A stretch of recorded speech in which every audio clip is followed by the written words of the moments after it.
एक ऐसी IPL team जो सिर्फ एक सीजन खेली, ना उसका नाम आईपीएल में बचा, ना कोई फैन बेस।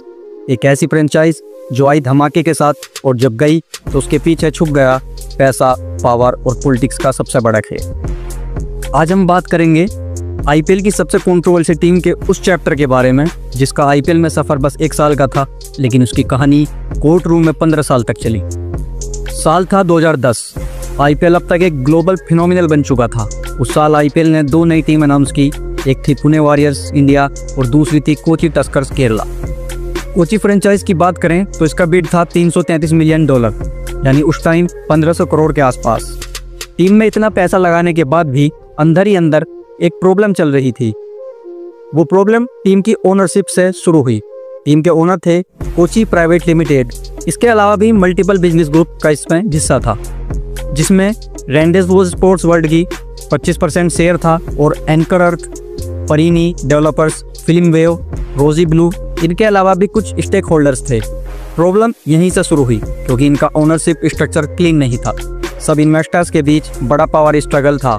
सब पावर चाहते थे, सब कंट्रोल चाहते थे, और वही टीम के डाउनफॉल की शुरुआत थी। बीसीसीआई को लगा कुछ तो फिशी है, जिसके चलते बीसीसीआई ने सारे इन्वेस्टर्स को अल्टीमेटम दिया था कि इस आपसी झगड़े को समाप्त किया जाए। कई बार लंबी बैठकों के बाद भी कंपनी ने बीसीसीआई को एक लेटर भेजकर और टाइम मांगा, जिसमें कहा गया कि बातचीत लास्ट स्टेज पर है और इसे सुलझाने के लिए कुछ और टाइम चाहिए। आईपीएल गवर्निंग काउंसिल ने टीम के मुद्दों को सुलझाने का मौका देते हुए 30 दिन की समाप्ति का नोटिस दिया और दिसंबर 2010 तक फ्रेंचाइज का सॉल्यूशन हो गया। उस टाइम आईपीएल के कमिश्नर ललित मोदी थे। उन्होंने आरोप लगाया कि रेंडेजवो स्पोर्ट्स ने अपने 25% शेयर्स में से कुछ स्वीट इक्विटी सुनंदा पुष्कर को दिया है, जो कांग्रेस एमपी शशि थरूर की वाइफ थी। ये कंट्रोवर्सी मीडिया में छा गई। पॉलिटिकल स्टॉर्म इतना बड़ा बना कि ललित मोदी को ही बीसीसीआई ने पद से हटा दिया। लेकिन शुरुआत में ही इतना सब होने के बाद भी टीम को खेलने का मौका दिया गया। लेकिन इंटरनल बैटल्स कभी खत्म नहीं हुए। फिर साल 2011 में कोची टस्कर्स ने आईपीएल में डेब्यू किया, जिसके कैप्टन श्रीलंका के प्लेयर महिला जयवर्धने को बनाया गया। इनके अलावा भी टीम में कई बड़े नाम थे, जैसे रविंद्र जडेजा, ब्रेंडन मैककलम, पार्थिव पटेल, आरपी सिंह, श्रीसंत। इनकी जर्सी का कलर पर्पल और ऑरेंज था, जो काफ़ी यूनिक था। उनकी परफॉर्मेंस एवरेज ही रही, जिसमें उन्होंने 14 में से 6 मैच जीते और 8 हारे, जिसकी वजह से टीम ने 8वीं पोजीशन पर फिनिश किया। लेकिन टीम ने सीएसके जैसी चैंपियन को हराकर अपना पोटेंशियल दिखाया। आईपीएल 2012 के पहले सब कुछ बदल गया। तब सबसे बड़ी प्रॉब्लम सामने आई, हुआ ये कि आईपीएल एग्रीमेंट के हिसाब से हर फ्रेंचाइज को हर साल एक बैंक गारंटी जमा करनी होती थी, जिसका अमाउंट 156 करोड़ था। कोची टस्कर्स के ओनर्स ने ये पैसा टाइम पर नहीं दिया। बीसीसीआई ने बोला कि कॉन्ट्रैक्ट ब्रीच हुआ है और उन्होंने क्लॉज 12.3C के अंदर टीम को टर्मिनेट कर दिया। ऑफिशियली बीसीसीआई ने बोला फ्रेंचाइज ने एग्रीमेंट के टर्म्स वॉयलेट किए हैं, इसलिए उनका लाइसेंस कैंसिल किया जा रहा है। ये आईपीएल हिस्ट्री का एक शॉकिंग डिसीजन था। 1 साल पुरानी टीम को डायरेक्ट बाहर निकाल दिया गया। फ्रेंचाइज के ओनर्स ने बीसीसीआई का डिसीजन एक्सेप्ट नहीं किया। उन्होंने बीसीसीआई के अगेंस्ट आर्बिट्रेशन केस फाइल किया। 6 साल तक लीगल बैटल चलता रहा। 2015 में आर्बिट्रेशन पैनल ने कोची के फेवर में जजमेंट दिया। बोला गया कि बीसीसीआई ने अनफेयर टर्मिनेशन किया है और बीसीसीआई को 550 करोड़ का कंपनसेशन देने का ऑर्डर दिया गया।